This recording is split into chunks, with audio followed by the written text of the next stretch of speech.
Resident Evil 9 is now a reality. The big announcement at the Summer Game Fest 2025 was this highly anticipated installment of Capcom's Saga, which returns to Raccoon City. It's great that the rumors have finally been confirmed. Resident Evil 9 has been officially announced by Capcom and has become a standout reveal of this year's Summer Game Fest 2025. Although it was a bit weird in how they try to bait and switch whatever the heck they were trying to do, because they had a special message about the 30-year anniversary of Resident Evil as a series, and the dev or the head guy of it was being coy, and I guess the same wait a little bit longer for more information, whatever the heck. And they had Maggie in there too helping out to help promote it. And I don't know, it was just weird. It felt like they should have just did it right there instead of waiting until the end of the show. But nonetheless, I'm glad it's a reality and it's coming. And despite fans of Capcom, already having a good amount to play from Street Fighter 6, getting its new Season 3 update, Monster Hunter Wilds getting its consistent update and already being out there to play too, and the fact we got a new Onimusha game on the way, there are still plenty of Capcom fans eager to play Resident Evil and want a new Resident Evil game, because it's been 4 years since a mainline Resident Evil game, and it'll be 5 years, I believe, once this drops in 2026. After endless speculation about Resident Evil 9, because as I've done videos on this before, we finally got a first look at the game, which promises to be another major leap for the franchise that began so many years ago. Following Resident Evil Village and the Resident Evil 4 remake, it's definitely time for a new chapter. Resident Evil Requiem, or Resident Evil 9 Requiem, is the 9th installment in Capcom's survival horror series, a revolutionary entry that breaks from the style of Resident Evil 7 and Village. Requiem for the Dead, Nightmare for the Living.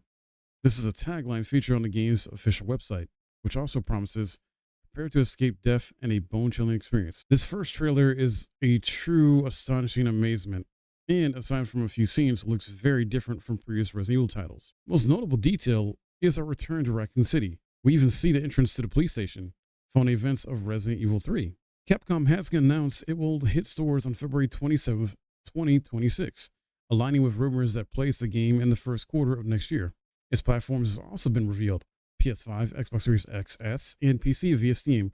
For now, Nintendo Switch 2 is not part of the franchise rebirth plans. The trailer includes several Easter eggs recognizable to longtime Resident Evil fans. For starters, the FBI agent shown at the beginning is Grace Ashcroft, daughter of Alyssa Ashcroft, a character featured in Resident Evil Outbreak and its sequel. When I initially reacted to this, I was thinking this was from Code Veronica, but no, I'm wrong. It is from Outbreak. We also get a glimpse of present-day Raccoon City, the town that was destroyed at the end of Resident Evil 3 in a desperate nuclear strike. Now appears as a vast wasteland with familiar locations, especially the police station.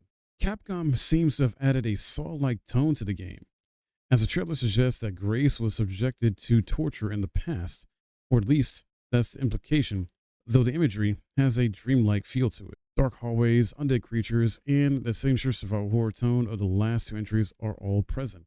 However, there's no sign of Leon Kennedy, who was rumored to be in this game as a protagonist. But who knows, maybe Capcom is just being, a little secretive. They're trying to hold things close to the chest, and they decided to introduce a new character for now, but then later on maybe we'll get another trailer that showcases Leon.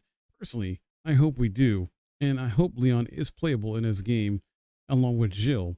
I would definitely like for both Jill and Leon to come back, considering we're headed back to Raccoon City after all this time. Not much else is known right now other than the initial lore and details we were given, where Grace, who was investigating a series of strange deaths, she's ordered to return to the scene of her mother's murder, and in doing so must face her past. And Capcom's official website for the game doesn't have any meaningful answers either, so I guess for now we're just going to have to wait. Maybe Gamescom will get some more information, or Tokyo Game Show. And if none of those do happen, or we get very little there still, then I would imagine definitely Game Awards later this year in December is going to be a big new trailer and hopefully a lot of new information. But that's all I got for you for now, guys. What do you think about this? Let me know in the comments below, and hopefully you learned something and enjoyed this video. If you did, please hit that thumbs up and subscribe if you're new. I'll see you guys in the next video.